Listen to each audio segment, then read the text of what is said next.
ডাকসু নির্বাচনের প্রচারণার শেষ দিন আজ ভোটারদের দ্বারে দ্বারে ঘুরছেন প্রার্থীরা।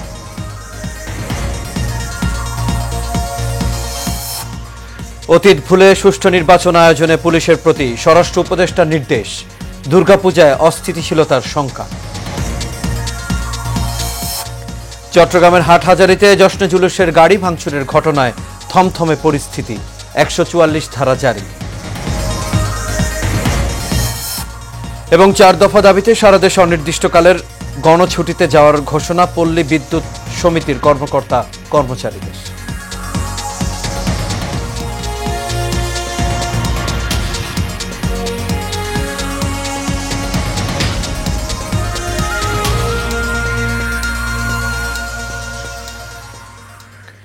সবাইকে স্বাগত এশিয়ান নিউজে। দর্শক, পুরো সংবাদ জুড়ে আপনাদের সঙ্গে আছি আমি আনোয়ার রাজ। এতক্ষণ শুনছিলেন বিআরবি কেবল ইন্ডাস্ট্রিজ লিমিটেড সংবাদ শিরোনাম। এবার চলে যাচ্ছে পুরো খবরে। 38,000-এর বেশি ভোটারের উপস্থিতিতে আগামী 9 সেপ্টেম্বর অনুষ্ঠিত হতে যাচ্ছে ঢাকা বিশ্ববিদ্যালয়ে ছাত্র সংসদ নির্বাচন।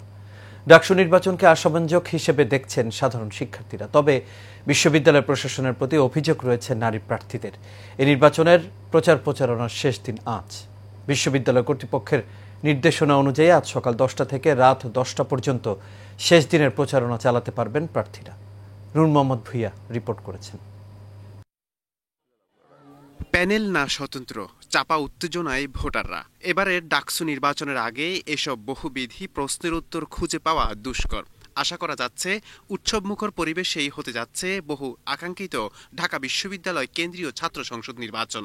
এখন পর্যন্ত শঙ্কার কোনো কিছুই আমরা দেখছি না। তবে মাঝে মধ্যে কিছু জায়গায় বিদ্বেষপূর্ণ কিছু কথাবার্তা শোনা যায়, বা মাঝে মধ্যে আমরা যেগুলো দেখলাম যে নির্বাচনের শুরু থেকে কিছু জায়গায় পোস্টার ছেঁড়া বা এই ক্যাটাগরি ছোটোখাটো কাজ ঘটেছে, যেটা আসলে অনাকাঙ্ক্ষিত।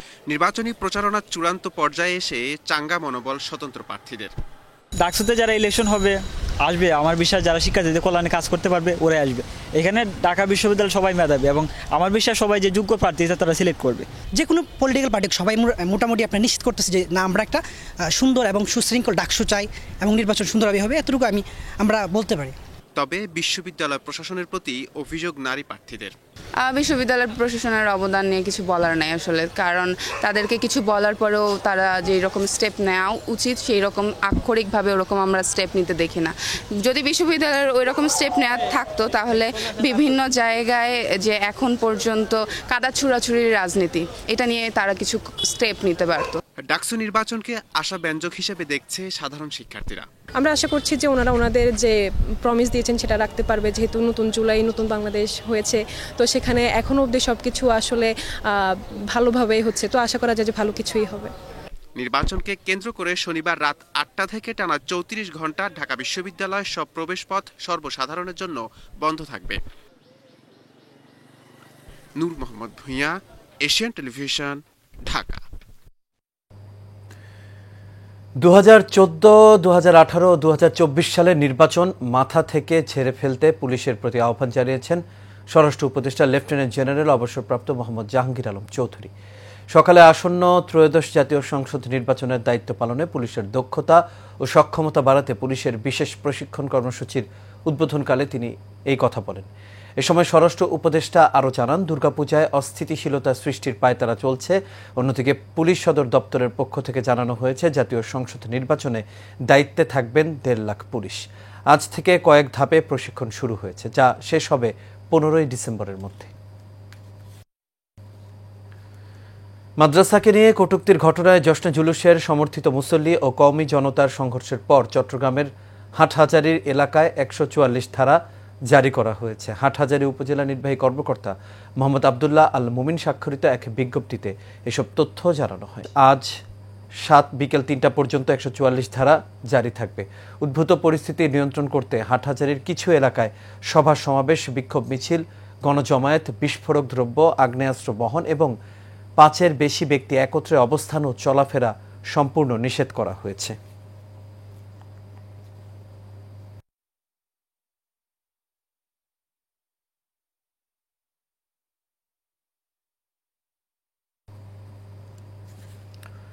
চার দফা দাবিতে আজ থেকে সারা দেশে অনির্দিষ্টকালের গণছুটিতে যাওয়ার ঘোষণা দিয়েছেন পল্লী বিদ্যুৎ সমিতির কর্মকর্তা কর্মচারীরা। শনিবার ঢাকা রিপোর্টার্স ইউনিটিতে আয়োজিত এক সংবাদ সম্মেলনে পল্লী বিদ্যুৎ অ্যাসোসিয়েশনের সহ দপ্তর সম্পাদক অঞ্জু রানী মালাকার এই কর্মসূচির ঘোষণা দেন। সংবাদ সম্মেলনে তিনি অভিযোগ করেন, সরকারের পক্ষ থেকে একাধিকবার কমিটি গঠন সহ সংকট সমাধানে নানামুখী আশ্বাস দেখা গেলেও বিদ্যুৎ মন্ত্রণালয় কিছুই বাস্তবায়ন করেনি। আন্দোলনের সঙ্গে জড়িত কর্মকর্তা কর্মচারীদের চাকরিচ্যুত, বদলি, বরখাস্ত সহ নানা শাস্তিমূলক পদক্ষেপ নিয়ে হয়রানি করা হচ্ছে। এর ফলে পল্লী বিদ্যুৎ কর্মকর্তা কর্মচারীদের মধ্যে চরম অসন্তোষ বিরাজ করছে। এদিন সংবাদ সম্মেলনে চাকরিচ্যুত, বরখাস্ত করা কর্মকর্তা কর্মচারীদের বরখাস্ত আদেশ বাতিলের পাশাপাশি পল্লী বিদ্যুতায়ন বোর্ডের দুর্নীতিবাজ কর্মকর্তা কর্মচারীদের বিরুদ্ধে প্রশাসনিক ও আইনি ব্যবস্থা নেওয়ার দাবি জানানো হয়।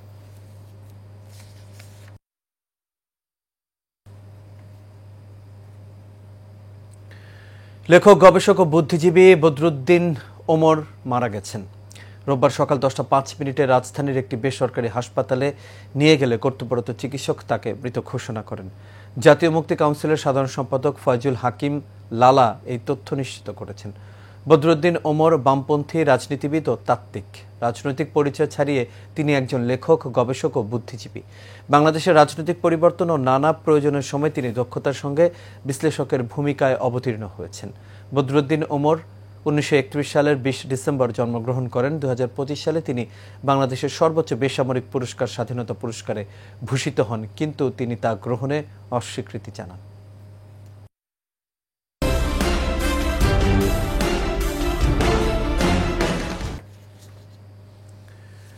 মুন্সিগঞ্জের শ্রীনগরে উপজেলা ওলামা দলের আয়োজিত নবী করিম সাল্লাল্লাহু আলাইহি ওয়াসাল্লামের জন্ম ও ওফাত দিবস উপলক্ষে ওলামা মাশায়েখ সমাবেশ অনুষ্ঠিত হয়েছে। এ সময় প্রধান অতিথির বক্তব্যে বিএনপির কেন্দ্রীয় নির্বাহী কমিটির স্বেচ্ছাসেবক বিষয়ক সম্পাদক মীর শরফত আলী সপ্পু বলেন, বিএনপি রাষ্ট্রীয় ক্ষমতায় গেলে ওলামা মাশায়েখদের বেতন বৃদ্ধি সহ সব ধরনের সুযোগ সুবিধা নিশ্চিত করা হবে। শ্রীনগর উপজেলা ওলামা দলের সভাপতি হারুনুর রশিদ সারেংয়ের সভাপতিত্বে সমাবেশে বক্তব্য রাখেন সিরাজদি খান উপজেলা মডেল মসজিদের ইমাম হাফেজ মাওলানা হাবিবুর রহমান, দামলা মীরবাড়ি জামে মসজিদের ইমাম মাওলানা আশরাফ সহ আরো অনেকেই। যদি রাষ্ট্রীয় ক্ষমতায় আসে অবশ্যই আমরা এই ওলামা মাশায়েখ, বিজয় মসজিদে ইমাম এবং আমাদের মাদ্রাসার যারা প্রিন্সিপাল, ভাইস প্রিন্সিপাল, তাদের বেতনের ব্যাপারে আমরা একটা বিহিত ব্যবস্থা করব। বিএনপির 47তম প্রতিষ্ঠা বার্ষিকী উপলক্ষে 7 দিনব্যাপী কর্মসূচির অংশ হিসেবে গাজীপুর কোনাবাড়ী মেট্রো থানা যুবদলের উদ্যোগে বৃক্ষরোপণ কর্মসূচি অনুষ্ঠিত হয়েছে। সিনিয়র যুগ্ম আহ্বায়ক ইঞ্জিনিয়ার জালাল উদ্দিনের আয়োজনে কোনাবাড়ীতে বৃক্ষরোপণ কর্মসূচির উদ্বোধন করেন কোনাবাড়ী মেট্রো থানা বিএনপির প্রতিষ্ঠাতার সাবেক সাধারণ সম্পাদক আলহাজ সাজ্জাদুর রহমান মামুন। এ সময় কোনাবাড়ী থানা যুবদলের যুগ্ম আহ্বায়ক আব্দুর রহিম, অ্যাডভোকেট শাহাদাত হোসেন সহ অনেকেই উপস্থিত ছিলেন। এ সময় সাজ্জাদুর রহমান মামুন বলেন, মানব জীবনে গাছ রোপণের বিকল্প নেই, তাই আসুন সবাই গাছ লাগাই, পরিবেশ ও জীবন বাঁচাই।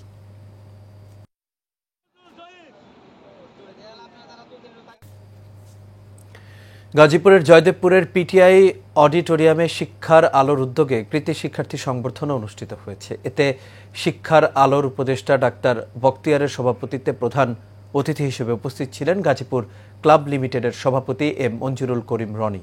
প্রধান আলোচক ছিলেন শিক্ষা ও আইসিটির এডিসি সোহেল রানা। বিশেষ অতিথি হিসেবে উপস্থিত ছিলেন গাজীপুর জেলা শিক্ষা অফিসার আল মামুন তালুকদার। এ সময় শিক্ষার আলোর লক্ষ্য উদ্দেশ্য সম্পর্কে পরিচালক উম্মে হাবিবা বলেন, একটি শক্ত ভবিষ্যৎ প্রজন্মের স্বপ্ন হোক শুধু পুঁথিগত জ্ঞান নির্ভর নয়, হোক দক্ষতা নির্ভর যুব সমাজের রূপান্তর।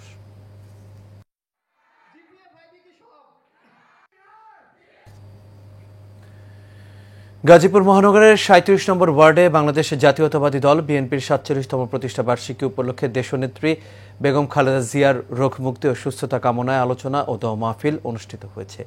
37 নম্বর ওয়ার্ড বিএনপি ও অঙ্গ সহযোগী সংগঠনের আয়োজনে অনুষ্ঠানের প্রধান অতিথি হিসেবে আরও উপস্থিত ছিলেন গাজীপুর 6 আসনের এমপি পদপ্রার্থী সরকার জাবেদ আহমেদ সুমন। অনুষ্ঠানের শুক্কুর আলীর সভাপতিত্বে ও আব্দুল আওয়াল সরকারের সঞ্চালনা অনুষ্ঠানটি প্রাণবন্ত হয়ে ওঠে। এ সময় রাজনৈতিক নেতাকর্মী ও এলাকার গণ্যমান্য ব্যক্তিবর্গ উপস্থিত ছিলেন।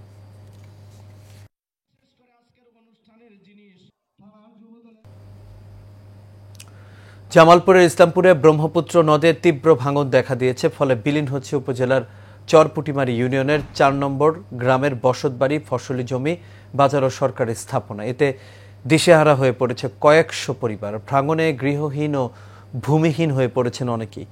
ভাঙন কবলিতরা জানান, প্রতি বছরই পানি বাড়ার সঙ্গে সঙ্গে ভাঙন শুরু হয়। এরই মধ্যে অর্ধশতাধিক পরিবারের বসতবাড়ি ও কয়েকশো একর ফসলি জমি নদী গর্ভে বিলীন হয়েছে। অনেকেই ঘরবাড়ি অন্যত্র সরিয়ে নিয়ে ঠাঁই নিচ্ছেন অন্যের বাড়িতে। চলতি বছরে উজান থেকে নেমে আসা পাহাড়ি ঢল ও ভারী বর্ষণে শতাধিক বসতবাড়ি নদী গর্ভে চলে যায়। ব্রহ্মপুত্রের করাল থাবাতে শেষ সম্বরটুকু নদের পেটে যাওয়াতে দিশেহারা হয়ে পড়েছেন নদীর তীরবর্তী মানুষজন। তবে পানি উন্নয়ন বোর্ড ভাঙন কবলিত এলাকা পরিদর্শন করেছেন। ভাঙন রোধে প্রয়োজনীয় ব্যবস্থা নেওয়ার কথা জানিয়েছেন জেলা পানি উন্নয়ন বোর্ড। সমাজ কল্যাণ এবং শিশু ও মহিলা বিষয়ক মন্ত্রণালয়ের উপদেষ্টা শারমিন এস মুর্শিদ বলেছেন, নির্বাচন যথাসময়ে অনুষ্ঠিত হবে। নির্বাচনে বিশৃঙ্খলা করলে জনগণকে সরকারের পাশে দাঁড়াতে হবে। শনিবার দুপুরে নারায়ণগঞ্জের সোনারগাঁয়ে রয়্যাল রিসোর্টে ক্যাপিটাল স্কুল অ্যান্ড কলেজের উদ্যোগে উপজেলার বিভিন্ন শিক্ষা প্রতিষ্ঠান হতে 2025 সালে অনুষ্ঠিত এসএসসি ও সমমান পরীক্ষায় জিপিএ 5 প্রাপ্ত কৃতি শিক্ষার্থীদের সংবর্ধনা অনুষ্ঠানের প্রধান অতিথির বক্তব্যে তিনি এই মন্তব্য করেন। বাংলাদেশ কমার্স ব্যাংক লিমিটেড নির্বাহী কমিটির চেয়ারম্যান মোহাম্মদ মহসিন মিয়ার সভাপতিত্বে আরও উপস্থিত ছিলেন অতিরিক্ত জেলা প্রশাসক নাইমা ইসলাম, উপজেলা নির্বাহী কর্মকর্তা ফারজানা রহমান, সোনারগাঁ থানার ওসি তদন্ত Rashedul Hasan Khan, Sonargaon capital school and কলেজের সভাপতি আক্তার হোসেন।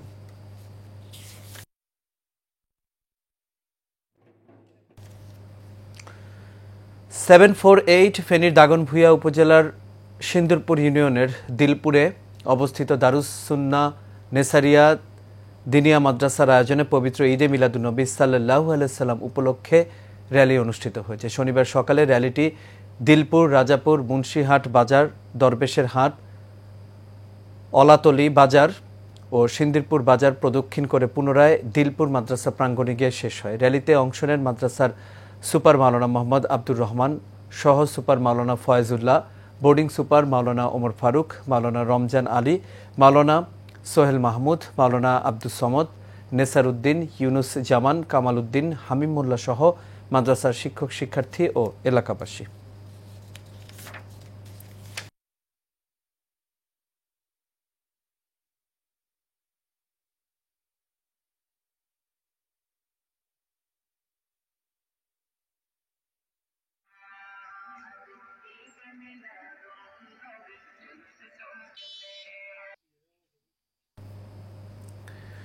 শরীয়তপুর সখীপুরে বিএনপির 47তম প্রতিষ্ঠা বার্ষিকী উপলক্ষে আনন্দ মিছিল ও পথসভা অনুষ্ঠিত হয়েছে। শুক্রবার বিকেলে সখীপুর ইসলামিয়া উচ্চ বিদ্যালয় মাঠ থেকে আনন্দ মিছিল বের হয়ে বাজারের প্রধান সড়ক প্রদক্ষিণ করে বিদ্যালয় মাঠে শেষ হয়। এ সময় প্রধান অতিথি হিসেবে উপস্থিত ছিলেন শরীয়তপুর জেলা বিএনপির সভাপতি শফিকুর রহমান কিরণ। এ সময় আরও উপস্থিত ছিলেন থানা বিএনপির সদস্য সচিব মাঝহারুল ইসলাম, যুবদল সভাপতি মুশতাক আহমেদ মাসুম বালা ও সাধারণ সম্পাদক কামরুল হাসান রাজীব সর্দার সহ বিএনপি ও অঙ্গ সহযোগী সংগঠনের নেতৃবৃন্দ।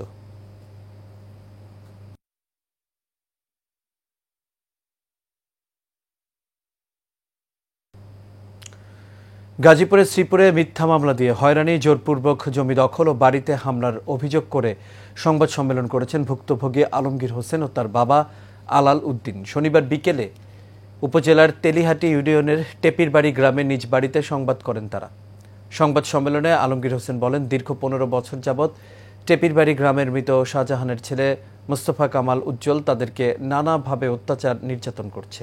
দলীয় প্রভাব খাটিয়ে তাদের 5.5% জমি দখল করে নিয়েছে। আমাদের নামে 7 থেকে 8টি মামলা দিয়েছে। এই সময় সাংবাদিকদের মাধ্যমে তিনি প্রশাসনের কাছে তার বিচারের দাবি জানান।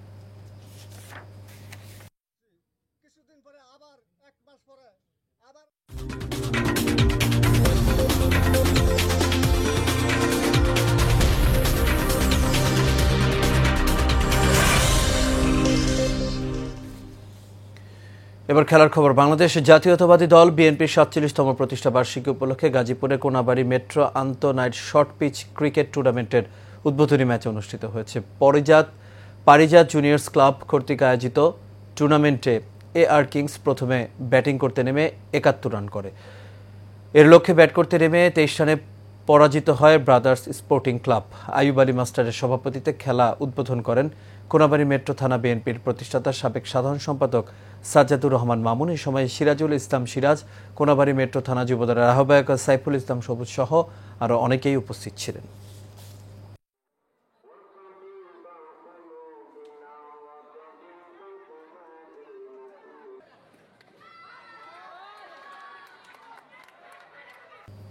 আর এর সাথে শেষ করবে এশিয়া নিউজ। তবে যাবার আগে বিআরবি কেবল ইন্ডাস্ট্রিজ লিমিটেড সংবাদ শিরোনামগুলো দেখে নেব দর্শক আরও একবার।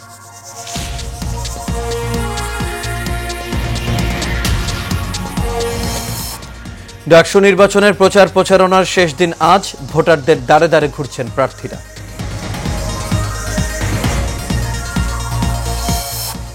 অতীত ভুলে সুষ্ঠু নির্বাচন আয়োজনে পুলিশের প্রতি স্বরাষ্ট্র উপদেষ্টার নির্দেশ। দুর্গাপূজায় অস্থিতিশীলতার শঙ্কা। চট্টগ্রামের হাটহাজারীতে জশ্নে জুলুসের গাড়ি ভাঙচুরের ঘটনায় থমথমে পরিস্থিতি। 144 ধারা জারি। এবং 4 দফা দাবিতে সারা দেশে অনির্দিষ্টকালের গণছুটিতে যাওয়ার ঘোষণা পল্লী বিদ্যুৎ সমিতির কর্মকর্তা কর্মচারীদের। দর্শক, এই ছিল আমাদের এখনকার আয়োজন। আমাদের পরবর্তী সংবাদ দেখার আমন্ত্রণ রইল। এতক্ষণ সাথে থাকার জন্য সবাইকে ধন্যবাদ।